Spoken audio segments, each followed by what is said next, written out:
all afraid of. I mean, there's old people, young people waking up in the morning and all they've got on their mind is what's happening in this country, what's happening to us. 40,000 paramedics just walked off the job. 61 emergency zones across the UK have collapsed, and the government is still insisting everything is under control. You're watching what might be the most severe breakdown of emergency services in modern British history, and it's not just about staffing. This is a full-blown societal fracture, a system so overwhelmed, so unsafe, and so disconnected from reality that the people trained to save lives are now refusing to enter certain neighborhoods. With tensions rising across the UK and thousands taking to the streets of London right now, it's more important than ever to see the full picture. If you want to stay updated on the situation as it unfolds, make sure to hit that subscribe button and turn on notifications. I'm covering the angles the mainstream media might miss, like this video if you believe in unfiltered reporting. Let's get straight into it. Over 40,000 paramedics have withdrawn from active duty. Not because they are tired, not because of pay disputes, because it's no longer safe to do their jobs. These aren't isolated cases. This isn't a bad day or two.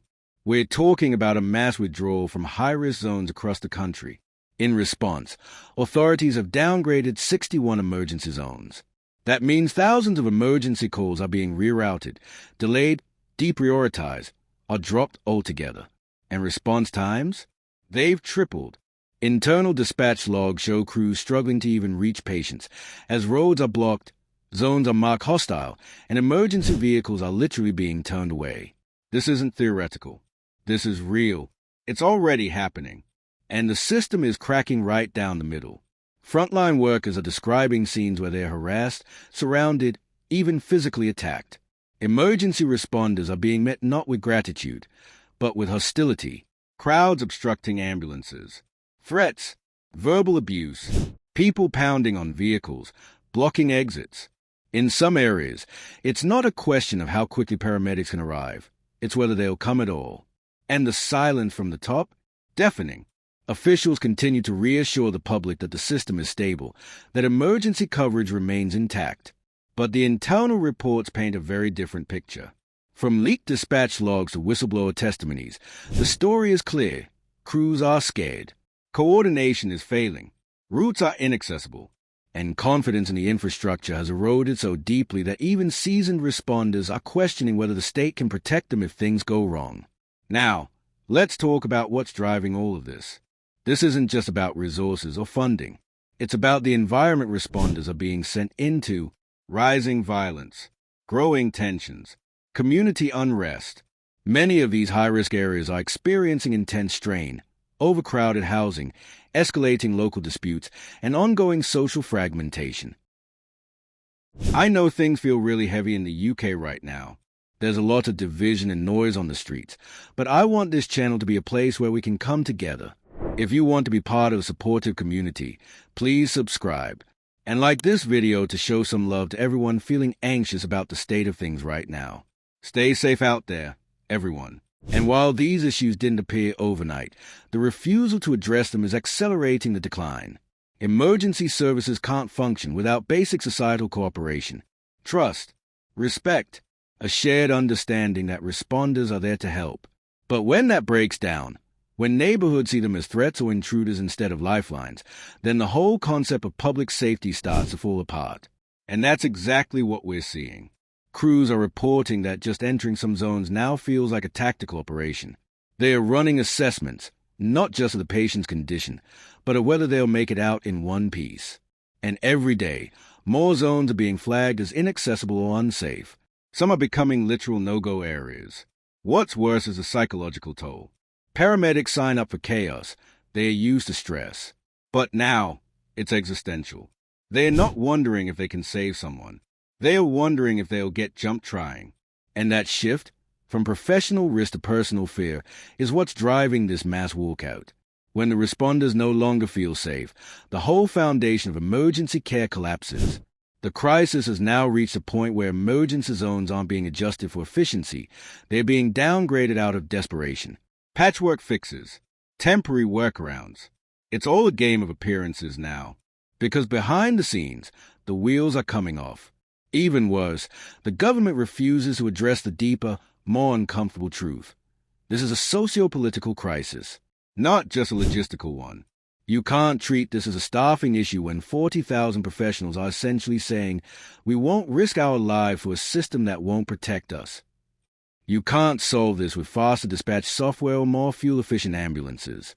The issue is social cohesion, or rather, the lack of it. There's a growing disconnect between the official messaging and what's actually happening on the ground. And that disconnect is dangerous, because if people are told that help is coming, but help has already stopped showing up, the consequences can be catastrophic. And let's be real, this is not just about healthcare anymore. It's about whether emergency response, one of the final safety nets of a functioning society, can actually function. Because right now, it's being held together by duct tape, denial, and dwindling morale. This kind of degradation doesn't slow down, it accelerates.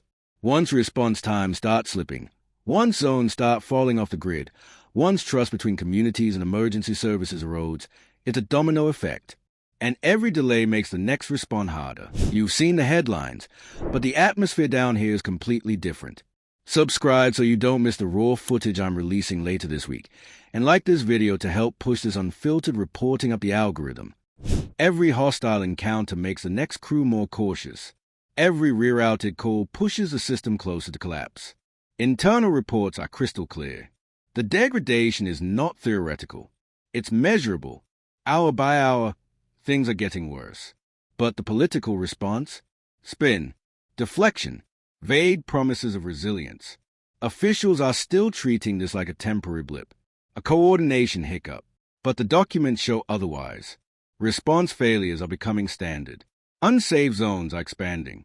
And behind closed doors, dispatch operators and emergency leadership are openly acknowledging that this is unsustainable. They know the system is breaking. The public just hasn't been told yet. And here's the thing. The more this crisis is brushed aside, the deeper it goes. Public confidence is already faltering. Paramedics are already out. If the current trend continues, and there's every reason to believe it will, we could soon see parts of the UK where emergency services are functionally offline. Not due to strikes, not due to budget cuts, but because the ground conditions have made the job impossible. This isn't just a staffing crisis. It's a collapse of the social contract. Emergency responders are supposed to be the last people standing when everything else fails. The fact that they are walking away tells you everything. They are no longer just under-resourced. They are unsupported, unprotected, and increasingly unwilling to risk their lives in zones where they feel actively endangered. The longer this goes unaddressed, the worse it's going to get. The government's refusal to confront the socio-political drivers, violence, overcrowding, social disorder, isn't just irresponsible. It's dangerous. This is where policy denial meets street-level chaos. And the ones caught in the middle? Not just the paramedics. It's everyone who might need help and find no one's coming. The emergency response system doesn't need a minor tune-up.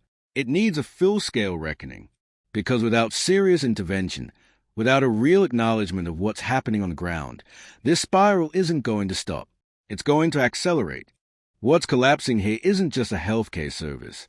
It's a national infrastructure, a trust-based system that can't run without trust. And right now, that trust is gone, on both sides. If you're watching this thinking, surely someone's going to step in. Don't hold your breath. The people on the ground already have. They've stepped back, and that should terrify everyone. If you found this video helpful or alarming, let us know what you think in the comments. Like the video so more people see what's really happening. And if you want more coverage on breakdowns like this, hit subscribe. With tensions rising across the UK and thousands taking to the streets of London right now, it's more important than ever to see the full picture. If you want to stay updated on the situation as it unfolds, make sure to hit that subscribe button and turn on notifications. I'm covering the angles the mainstream media might miss, like this video if you believe in unfiltered reporting. This story is far from over. Let's not sugarcoat it. This is what collapse looks like. Not in the dramatic, Hollywood disaster movie kind of way.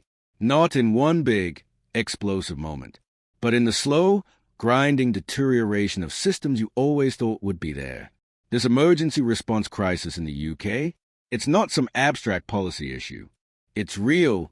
It's happening right now, and it's dragging a once functional system into the dirt. And the silence from leadership? That's not just frustrating, it's terrifying. Because when the people responsible for protecting you won't even acknowledge the warning signs, it means they've either lost control, or worse, they never had it to begin with. Let's stay with the facts. Over 40,000 paramedics have withdrawn. That is not a negotiation tactic. That's not a blip. That is a red alert, sirens blaring emergency from within the emergency services. And it's not just a scale, it's what they are walking away from. They are not abandoning patients. They are fleeing danger. They are exiting high-risk zones not because they are unwilling, but because the state hasn't given them the protection or support they need to operate safely. And in case you missed that, emergency responders are now being sent into neighborhoods where they are getting attacked, harassed, and obstructed. Threats are so common that they become part of the job description. Crews are being blocked from reaching dying patients, not by traffic, not by weather, but by people. People angry, distrustful, or just completely out of control. Let's be real.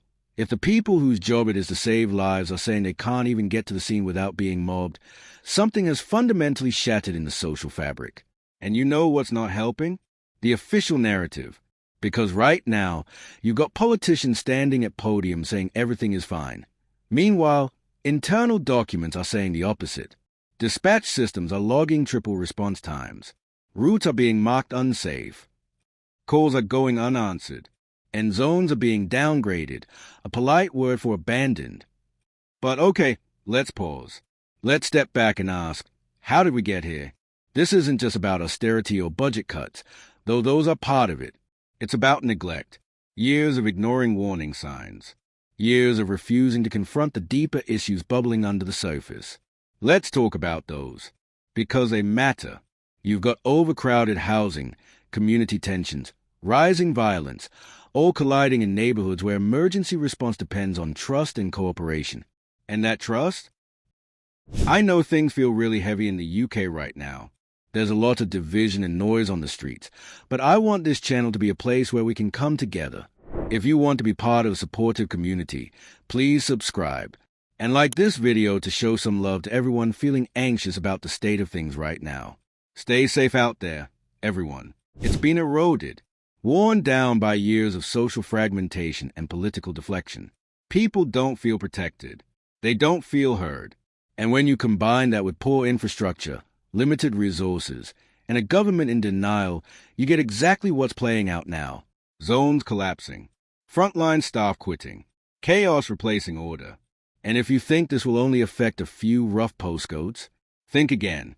Systemic failure doesn't politely stay in one corner. It spreads. When one part of the system breaks, the pressure shifts.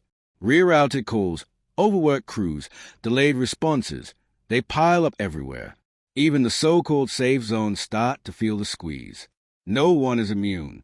So what's the government doing while all this unfolds? They are clinging to the narrative, insisting it's a temporary disruption, that service is being maintained, that response times are being managed.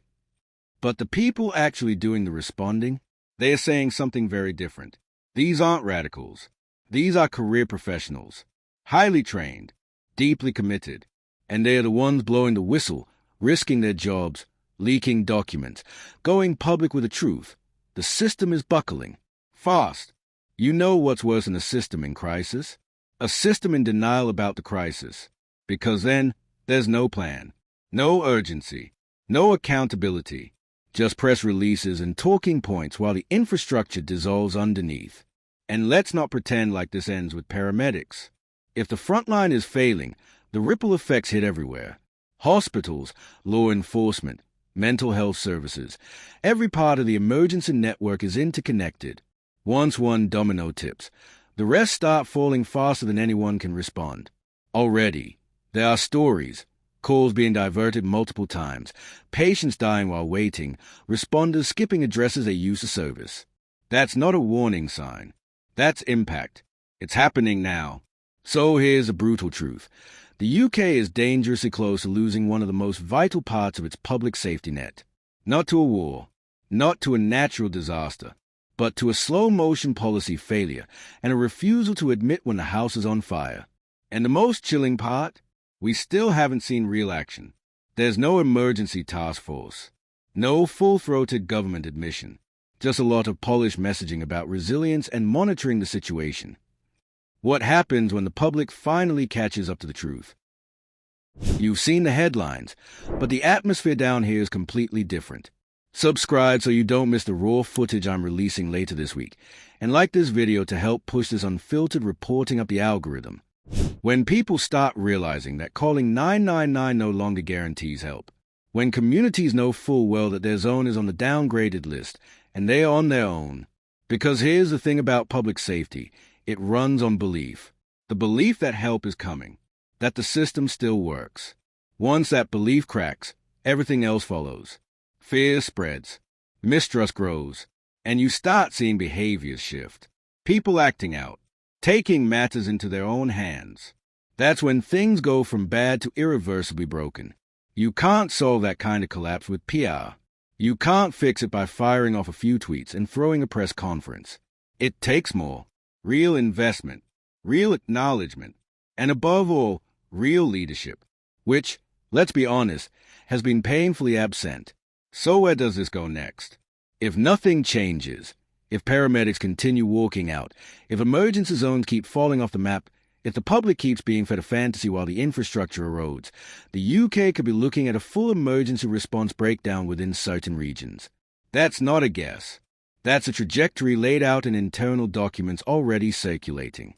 And once you cross that threshold, it's not just about bringing people back. It's about rebuilding everything: morale, trust, community relationships, staffing pipelines. It's a long road back. And the longer it's ignored, the longer it's going to take. You don't have to be a policy expert to understand this. You just have to look around. Listen to the people on the ground. Believe the ones in the uniforms, not the ones behind the podiums. Because those uniformed workers have said it plainly, we're not safe. And if they're not safe, none of us are. The UK has a choice right now. It can double down on denial and hope the public doesn't notice. Or it can face the reality, admit that the system is cracking, and start the hard work of rebuilding before it's too late. Because once emergency services stop working, everything else stops too. And here's the thing no one wants to admit. Once you cross a line where paramedics are afraid to respond, that's not just a red flag. That's a national siren blaring at full volume. This is not the beginning of a crisis. It's the middle. And every day that leadership pretends it's manageable, it slides one step closer to total failure. Let's talk about the communities now marked as unsafe. That term, unsafe, is doing a lot of heavy lifting. It's not just about crime rates. It's about complete loss of control. Entire zones where emergency responders are being told don't go unless you have backup, or worse, don't go at all. Why? Because the routes are blocked. Because responders have been threatened. Because paramedics have been surrounded by angry crowds for simply doing their job. And in these moments, where they should be focused on saving a life, with tensions rising across the UK and thousands taking to the streets of London right now, it's more important than ever to see the full picture. If you want to stay updated on the situation as it unfolds, make sure to hit that subscribe button and turn on notifications. I'm covering the angles the mainstream media might miss, like this video if you believe in unfiltered reporting. They're looking for the nearest exit. That's not sustainable. That's not acceptable. And let's not pretend like this is a rare occurrence. It's now baked into the protocol. There are logs, reports, and first-hand accounts describing these incidents as commonplace. This is a new normal for British emergency response in 61 collapse zones. And no, it's not about assigning blame to the communities. The root causes here are complex. Social unrest, overcrowded housing, economic strain, years of unresolved tension pushed to the surface. This didn't come out of nowhere. But when these factors meet a response system that's already overstretched, underfunded, and politically downplayed, you get disaster. Not theoretical disaster, operational disaster, with real-world consequences that are playing out right now. And while the government is busy performing stability on camera, let's remember what's happening behind the scenes. Internal communications from emergency services reveal a system that is fraying at every edge. Dispatchers are fielding calls they can't answer. Response times are slipping into the dangerous zone, minutes turning into half hours into hours. And when crews do respond, they're improvising, navigating closed roads, dodging hostile bystanders, working without guarantees they'll have support if something goes wrong. This isn't what emergency response is supposed to look like. It's supposed to be fast, coordinated, protected. But right now, it's fragile, cautious, traumatized, held together by exhausted professionals and wishful thinking. And the psychological toll on those professionals is starting to break through the surface.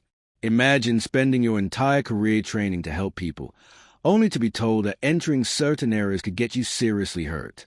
Imagine being rerouted mid-response because your safety can't be guaranteed. Imagine knowing that help is being delayed, not because of traffic or weather, but because no one can figure out how to get you in safely. It eats away at morale. It makes people question their commitment. And eventually, as we're now seeing, it makes them walk away altogether. This isn't cowardice. This is self-preservation. Because what kind of system asks its most vital workers to accept that they may be assaulted, obstructed, or worse, just for showing up, and then tells them, with a straight face, that everything is under control? That kind of gaslighting doesn't just hurt morale, it fuels resentment. And not just among responders, among the public, too. People know they're not getting the service they used to. They see the ambulances delayed, the coverage downgraded, the empty waiting bays. They feel the slow erosion of reliability, even if no one's officially said it out loud. And that's what makes this whole situation so dangerous, because public trust is a fragile thing. Once it's broken, getting it back is like trying to tape together shattered glass. We are now in a reality where people are beginning to doubt the basic promise that the system will be there for them. And once that belief disappears, it triggers a new wave of instability. People stop relying on emergency services. They start trying to solve things themselves. And in some cases, that leads to more violence, more chaos, more reason for paramedics not to respond. It's a self-fulfilling collapse, one we are watching unfold in real time. So what do we do with this? Because clearly, pretending it's fine hasn't worked. Reassuring press releases haven't made paramedics feel safe. A few tweaks to policy haven't prevented 61 zones from losing functionality. The only path forward is brutally simple. Start telling the truth. Admit that the system is in free fall. Admit that it's not just a resource problem, but a social one. Admit that if the current trajectory continues, certain parts of the country may soon have no reliable emergency response whatsoever. And then, act like that matters. Start rebuilding with honesty. Give emergency workers the protection they need, not vague promises, but real guarantees. Start listening to communities instead of ignoring their warning signs. Acknowledge the deep-rooted issues fueling unrest, and stop pretending this is just about logistics. Because if we keep pretending, we'll lose more than just time. We lose lives. We lose the people who want to help. And we lose whatever thin thread of trust still remains between the public and the state. And that's not an exaggeration. That's what happens when systems fall apart and no one steps up. You know what's wild? The system isn't collapsing in a dramatic, overnight event. It's being hollowed out piece by piece. And because it's happening gradually, people in power think they can still control the optics, that they can manage the narrative. But while they are focused on perception, the people in the trenches are running out of options. And the longer they are ignored, the worse it gets. What we're seeing is not just operational degradation. It's psychological withdrawal. Paramedics aren't just removing themselves from zones. They're removing themselves emotionally from a system that has stopped protecting them. And once someone disconnects like that, it's hard, almost impossible, to bring them back. That's what leadership still doesn't seem to understand. This isn't a workforce you can guilt trip into returning. This isn't a matter of morale boosters or motivational speeches. This is structural, and it needs a structural solution. Because if things keep going the way they are, we're heading toward a moment where the system won't bend anymore. It'll just break. And unless something changes fast, they'll burn out next. Then it really is game over. And look, maybe you're thinking, all right, but what does this mean for me? I don't live in one of those collapse zones. My area is still fine, right? But here's the uncomfortable truth. No one is safe from a failing system. Because when 40,000 paramedics step back, the weight doesn't disappear. It shifts. The pressure lands on the ones still standing. The functional zones get flooded. Response time stretch. Coverage thins out like patchy Wi-Fi.